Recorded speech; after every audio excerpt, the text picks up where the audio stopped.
Olha só, hoje em clima de Copa do Mundo, eu quero falar sobre 3 coisas em comum entre a igreja e a seleção brasileira. Salve, salve, Pedro Dias por aqui e esse é mais um vídeo do canal Renovadamente. Assista esse vídeo até o final, que eu vou contar uma piada no final desse vídeo, que é muito boa.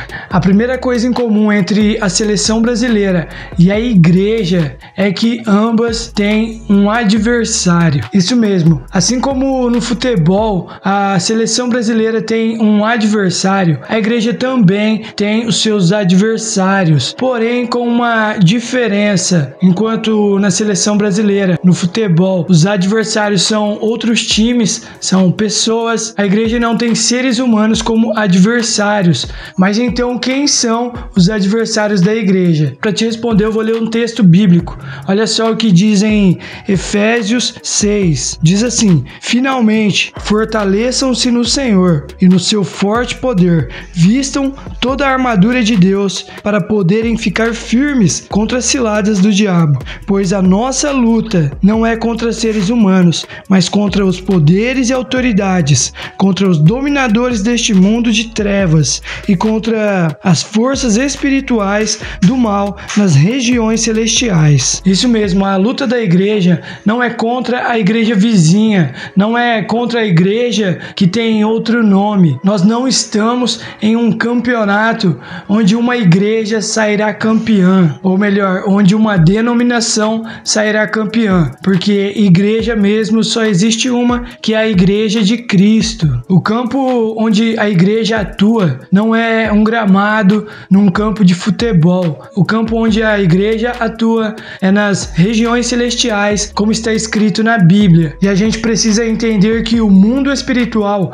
afeta diretamente o mundo intelectual. E é por isso que a Bíblia diz que o Deus dessa era, ou seja, o adversário da igreja, ele cegou o entendimento dos descrentes para que não enxergassem a luz do evangelho. Essa é a estratégia do adversário da igreja. E por fim, o mundo intelectual interfere diretamente no mundo físico. É por isso que a Bíblia diz que o mundo perece por falta de conhecimento. Segunda coisa em comum entre a igreja e a seleção brasileira é que ambos têm um líder. Assim como na seleção brasileira existe uma mente por trás da equipe, que é o técnico, no caso o Tite, assim também a igreja tem um líder, que é o Espírito Santo. É claro que Jesus é o cabeça da igreja, mas é o Espírito Santo que nos conduz, é o Espírito Santo que diz quem joga e quem não joga, quem está preparado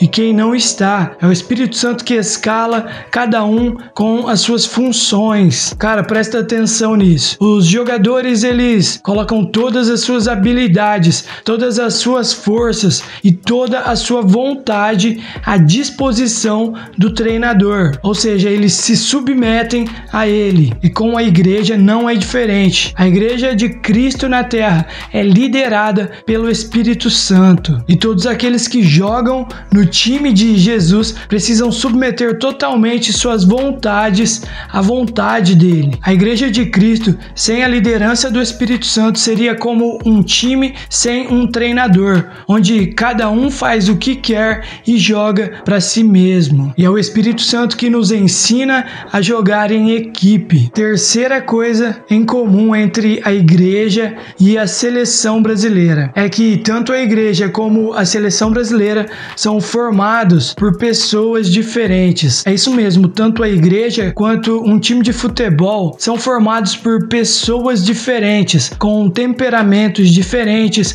com histórias diferentes, costumes diferentes, além de talentos diferentes e dons diferentes, e é por isso que jogam em posições diferentes. Isso pode até parecer óbvio, mas é na diferença que está a força de um time, e também é nas diferenças que está o poder da igreja. Imagina um time só de atacantes, quem defenderia o gol? E imagina um time só de goleiros, quem faria faria os gols. E assim também é a igreja. A igreja é formada por pessoas diferentes, mas com um propósito igual, ou pelo menos é assim que deveria ser. É por isso que a Bíblia diz que Jesus é o cabeça da igreja e a igreja é o seu corpo, porque a igreja é formada por muitos membros que têm funções diferentes. Cara, presta atenção nisso. Unidade não é um monte de pessoas que pensam iguais, que falam iguais e que gostam das mesmas coisas reunidas no mesmo lugar. Isso pode ser até um clube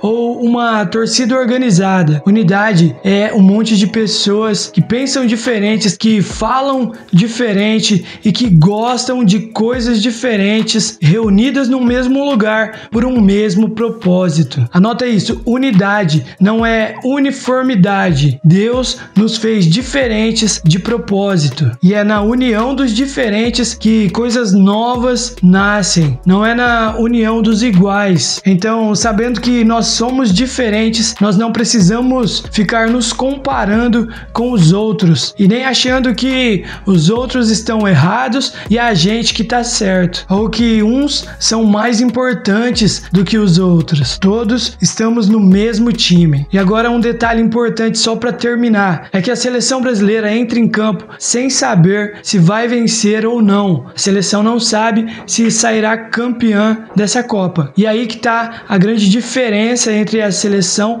e a igreja, é que a igreja de Cristo já sabe o final. É por isso que a Bíblia diz que nós somos mais do que vencedores. Ah, e eu não me esqueci da piada não. Para você que ficou até o final, vou deixar essa piadinha aqui, que tem a ver com a igreja e com a Copa do Mundo. Um garoto chegou pro seu pai e disse: pai, você vai assistir o jogo da seleção? E aí ele disse: claro que não, né? O pai dele era aquele crente bem raiz. Ele disse: claro que não. E aí ele disse: ué pai, mas você assiste o Campeonato Brasileiro? E ele disse: o Campeonato Brasileiro pode, mas você assiste também a Libertadores? E ele disse: não, a Libertadores também pode. Ué pai, mas por que a Copa nós não podemos assistir? Aí ele disse: porque a Copa é do mundo.